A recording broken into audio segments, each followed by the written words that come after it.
నమస్తే. ఎన్నో ఆధ్యాత్మిక కార్యక్రమాలు నిరంతరం మన ఛానల్‌లో ప్రసారం అవుతూనే ఉంటాయి. చాలా మందిని పెద్దవాళ్ళనందరినీ గౌరవిస్తూ ఉంటాం. కొంతమందినే పూజ్యనీయులు అనే మాటని వాడుతూ ఉంటాం. నాకు గురు సమానులు, గురువులు, పూజ్యనీయులు, భగవత్ సమానులు అని చెప్పొచ్చు శివప్రసాద్ గురువుగారు. ప్రతి నెల కూడా రాశి ఫలితాలతో మనల్ని పలకరిస్తూనే ఉంటారు. మేషరాశి మొదలు మీన రాశి వరకు వివిధ రాశులు వాళ్ళకి ఈ మంత్ అంతా కూడాను ఏ జులై మాసం అంతా కూడాను ఏ విధంగా ఉంటుంది అనే విషయాలు తెలుసుకునే ప్రయత్నం చేద్దాం. ప్రతి వీడియోని కూడా ఫస్ట్ నుంచి లాస్ట్ వరకు వాచ్ చేయండి. ఎక్కడ స్కిప్ చేయకండి. ఏమైనా డౌట్స్ ఉంటే కామెంట్ బాక్స్‌లో తెలియచేయండి. నమస్కారం గురువుగారు. ఆశీర్వచనం తల్లి. గురువుగారు ఇక తదుపరి రాశి ధనుస్సు రాశి. ధనుస్సు రాశి వారికి ఏ విధంగా ఉందండి ఈ మాసం జులై మాసం? ధనుస్సు రాశి వారికి ఈ జులై మాసంలో బాగుంది. హ్మ్. కొన్ని పనులు చేసుకోగలుగుతారు. అనుకూలమైనటువంటి ఫలితాలుగానే గోచరిస్తూ ఉన్నాయి. ఓకే. వ్యాపారాలు చేసేటువంటి వాళ్లకు బాగానే కలిసొస్తుంది. హ్మ్. అనుకూలంగా ముందుకు వెళతారు. హ్మ్. వాహన కొనుగోలు ప్రయత్నాలు చేస్తారు. హ్మ్. కొనుక్కోవాలి అని. ఓకే. కొంచెం అనుకూలపడేటువంటి విధానముగానే ఉన్నది. హ్మ్. దూర ప్రయాణాల వలన కొత్త వాళ్ళ యొక్క పరిచయం అనేటువంటిది కూడా కొంచెం మేలు జరుగుతుంది. హుహు. వస్త్ర ఆభరణాలు కొనుగోలు చేయటం అనేటువంటిది జరుగుతుంది గాక ఓకే. ఈ రాశి వాళ్ళు. హ్మ్. గృహమున శుభకార్య సంబంధితమైనటువంటి మాటలు మాట్లాడుకోవటం అనేది కూడా జరుగుతుంది. హ్మ్. భాగస్వామ్య వ్యవహారాలలో సొంత నిర్ణయాలు అనేటువంటివి ఆమెకు వదిలేస్తే మంచిది. ఓకే. ఆమె అయితే అతన్ని, అతనైతే ఆమెను. హ్మ్. ఎవరైనా సరే. అన్ని అనుకూలమైనటువంటి ఫలితాలే వస్తూ ఉన్నాయి వీళ్ళకు. హ్మ్. ఇబ్బంది ఏమీ ఉండదు. హ్మ్.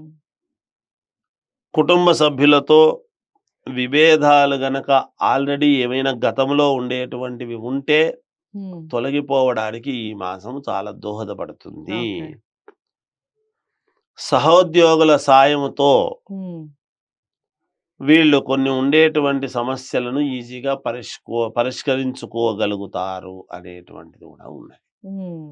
ఇది ఈ మాసము ఓకే. వృశ్చిక ఎలాగో బావుంది ధనుసు రాశి ధనుసు వారికి. రాశి వాళ్ళు. ఇక దైవారాధన అలాగే దిక్కులు రంగుల విషయం చెప్పండి గురుగారు. దైవారాధన విషయానికి వచ్చేటప్పటికి లక్ష్మీ అమ్మవారిని ఆరాధిస్తే మంచిది వీళ్ళు. హ్మ్. వీళ్ళు అమ్మవారిని మామూలుగా లక్ష్మీదేవిని కావచ్చు, హ్మ్. ఎవరినైనా కావచ్చు ఆరాధిస్తే మంచిది అమ్మవారిని. హ్మ్. ఇక గుడ్డల విషయానికి వచ్చేటప్పటికి ఎటువంటి వస్త్రాలు వేసుకుంటే బాగుంటుందంటే గోధుమ వర్ణము హ్మ్. కలిగినటువంటి హ్మ్. వస్త్రాలు వేసుకుంటే మేలు జరుగుతుంది అనేటువంటి హ్మ్. దిక్కులు అన్ని దిక్కులు పనికొస్తాయి. ఓకే. అదండి విషయం. ధనుసు రాశి వారికి కూడా చాలా బావుంది. మాసం అంతా కూడా చక్కగా మీరు అనుకున్నవి అనుకున్నట్టుగా 100% జరుగుతాయి. ఇక ఏదైనా మీరు అనుకున్నవి కాస్త త్వరితగతిన కావాలి, లేదా మాకింకా మంచి ఫలితాలు రావాలి అంటే లక్ష్మీ అమ్మవారిని ఎక్కువగా ఆరాధించండి. ఏ అమ్మవారిని ఆరాధించినా పర్వాలేదు. లక్ష్మీ అమ్మవారిని ఎక్కువగా ఆరాధించే ప్రయత్నం చేయండి.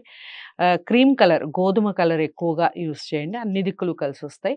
జాతకాలు పరిశీలించుకోవాలి అనుకుంటే స్క్రీన్ మీద కనపడే నెంబర్‌కి కాల్ చేయండి. వ్యక్తిగత జాతకాల్ని పరిశీలించుకొని దానికి తగ్గ పరిహారాలు చేసుకుంటే మనం అనుకున్నవి అనుకున్నట్టుగా 100% జరుగుతాయి. ఇంకొక ముఖ్యమైన విషయం ఏమిటంటే నేను చాలా నమ్ముతాను గురువుగారిని. ఆయన చెప్పినట్టుగా 100% నేను చేస్తూ ఉంటాను. నాకు 99% అన్నీ జరుగుతూ వచ్చాయి.